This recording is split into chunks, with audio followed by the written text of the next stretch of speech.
Hello दोस्तों, नमस्कार। किरण Patel channel में आप सभी का स्वागत करती हूं। दोस्तों, आज आप लोगों के सामने बहुत ही प्यारा चुटकुला नाच गीत लेकर आए हैं। सुनिएगा और कमेंट बॉक्स में बताइएगा हमारा गाना कैसा लगा। हेलो दोस्तों, नमस्ते, प्रणाम। मैं आपकी संगीता पटेल और संगीता देहाती लोकगीत चैनल में आप सभी का स्वागत है। बहुत ही प्यारा चुटकुला दहेज गीत है और दहेज गीत कैसे लगे कमेंट में ज़रूर बताना। पूरा सुनना, तब हंसी नहीं रोक पाओगे। तेलवा का पैसा नाही जेबवा में, तेलवा का पैसा नाही जेबवा में, काहेली हला बुलाटिया दहेजवा में, काहेली हला बुलाटिया दहेजवा में।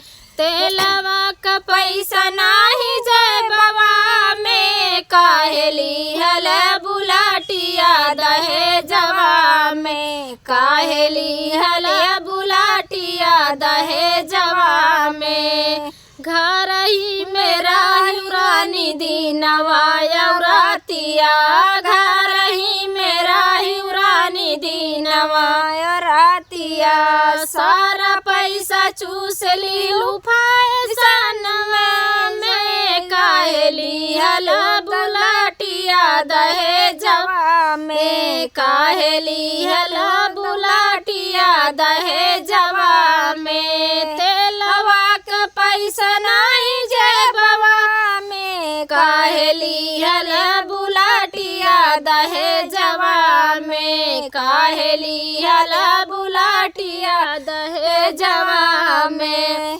लिहले तुम मांगयापन की मातिया, लिहले तुम मांगयापन की मातिया, मेहरी समाज में छूट, मेहरी संहार में छूटही मातिया, मेहरी संहार में छूटही मातिया। बड़ा दुख होला करे जवा में, काहेली हला बुलाटिया दहेजवा में, काहेली हला बुलाटिया दहेजवा में। तेलवा के पैसा नहीं जेबवा में, काहेली हला बुलाटिया दहेजवा में, काहेली हला बुलाटिया दहेजवा में।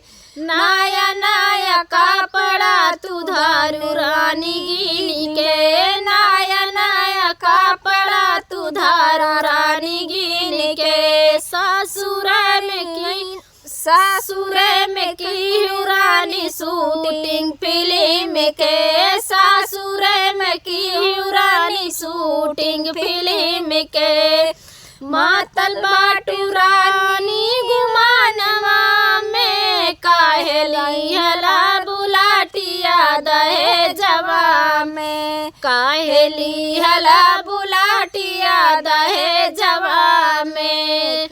तेलवा का पैसा नहीं जेबवा में, काहेली हला बुलाटिया दहेजवा में, काहेली हला बुलाटिया दहेजवा में। दोस्तों, गाना सुनिएगा और कमेंट बॉक्स में बताइएगा हमारा गाना कैसा लगा।